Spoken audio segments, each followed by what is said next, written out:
How to change language in Trading 212.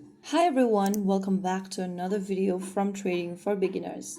If you are in Trading 212 and trying to change the language of the app, here's how you do it. First of all, open up your Trading 212 application on your device and log into your account. Once you're inside the home page after logging in, go to the bottom right corner and tap on the menu button.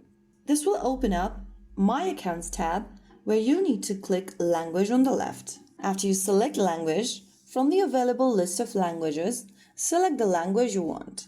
After making a selection, you'll be able to change your display language immediately in the app. You can always go ahead and explore around and change to your language of your preference from the same way.